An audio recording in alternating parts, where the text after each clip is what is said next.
Hai semua, selamat datang. Kita kan guna duit setiap hari, tapi pernah tak kita terfikir adakah cara kita berbelanja tu betul-betul bijak dan beretika? Hari ni, kita akan kupas satu kemahiran yang sangat penting yang bukan setakat pasal nombor je, tapi sebenarnya pasal macam mana kita nak bina masa depan yang lebih baik bermula dengan pilihan yang kita buat hari ni. Okey, ini dia pelan perjalanan kita. Mula-mula, kita akan kenal pasti dulu apa itu jerat perbelanjaan yang tak beretika ni, yang ramai orang termasuk tanpa sedar. Lepas tu, kita akan cari jalan keluar. Kita akan fahamkan apa sebenarnya belanja beretika, kita akan bina kompas moral kewangan kita sendiri, belajar 6 langkah praktikal, dan akhir sekali kita tengok apa ganjaran yang menanti bila kita amalkan semua ni. Jom kita mulakan dengan bahagian pertama. Ramai sangat yang terperangkap dalam tabiat kewangan yang tak sihat, kadang-kadang tanpa kita sedar pun. Dan benda ni ada bahaya yang tersembunyi. Cuba fikir sekejap soalan ni. Rasa risau, cemas atau tertekan pasal duit, rasanya ini satu perasaan yang sangat biasa yang ramai antara kita pernah atau sedang alami kan? Inilah sebenarnya titik permulaan kepada masalah yang jauh lebih besar. Okey, sekarang cuba tengok jadual ni. Apa yang menarik ialah, ia tunjukkan yang tabiat belanja yang buruk ni bukan masalah kita seorang je. Kesannya tu berantai lah. Mula dari diri kita sendiri, boleh bawa kepada hutang keliling pinggang, malah muflis. Lepas tu, merebak ke keluarga, wujudkan beban dan pergaduhan. Dalam masyarakat pula, ia boleh cipta budaya suka menunjuk-nunjuk. Dan paling besar, di peringkat negara, ia boleh menyumbang kepada inflasi. Nampak tak? Kesannya tu sangat luas. Jadi, bila kita dah nampak masalahnya, mesti ada jalan penyelesaiannya kan? Jom kita beralih daripada masalah kepada solusinya dengan fahamkan betul-betul apa itu perbelanjaan beretika. Inilah definisinya. Perkataan kunci kat sini ialah berhemah. Maksudnya, kita urus duit dengan cermat dan bijaksana. Dan poin yang paling penting sekali ialah tahu bezakan antara apa yang kita betul-betul perlu dengan apa yang kita cuma hendak. Slide ni jelaskan lagi perbezaan tu. Senang cerita, keperluan ni benda asas yang kita mesti ada untuk hidup, macam makanan, tempat tinggal. Kehendak pula, benda-benda tambahan untuk kita rasa lebih selesa atau mewah. Perbelanjaan yang beretika sentiasa utamakan keperluan dulu. Tapi kan, macam mana kita nak buat keputusan yang betul setiap hari? Kat sinilah pentingnya ada kompas moral keuangan. Ia macam satu set nilai dalam diri kita yang jadi panduan untuk setiap keputusan belanja yang kita buat. Kompas ni dibina atas 5 nilai yang sangat mudah, tapi pada masa yang sama, sangat berkuasa. Jom kita tengok satu persatu. Pertama, kesederhanaan. Ini maksudnya ukur baju di badan sendiri. Hidup ikut kemampuan kita.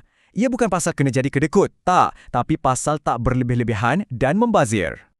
Kedua, bertanggungjawab. Nilai ini lebih kepada tindakan. Maksudnya, kita ada kesediaan untuk buat bajet dan yang lagi penting, kita ikut bajet tu. Tak ada alasan, tak ada nak mengelak.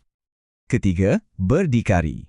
Matlamat utama kita ialah kebebasan kewangan kan? Jadi, ini adalah tentang merancang untuk masa depan. Contohnya, menyimpan untuk persaraan atau dana kecemasan supaya kita tak perlu susahkan atau bergantung pada orang lain nanti.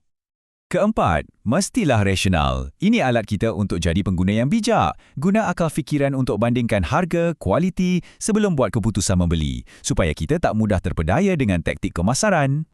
Dan yang terakhir, kejujuran. Ini bukan saja jujur dengan orang lain, tapi yang paling penting, jujur dengan diri sendiri pasal keadaan kewangan kita. Jangan tipu diri sendiri tentang apa yang kita sebenarnya mampu. Baiklah, kita dah ada nilai-nilai sebagai kompas. Sekarang, macam mana nak amalkan? Jom kita tengok 6 langkah praktikal untuk berbelanja dengan lebih bijak. Asasnya mudah je. Mula-mula, kita kena tahu kat mana kita bermula. Kenal pasti kedudukan kewangan kita. Lepas tu, kita rancang dengan buat bajet.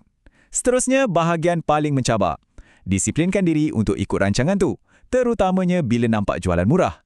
Dan akhir sekali, kita kena pantau kemajuan kita, simpan rekod perbelanjaan dan cuba utamakan tunai atau kad debit supaya tak terlebih belanja.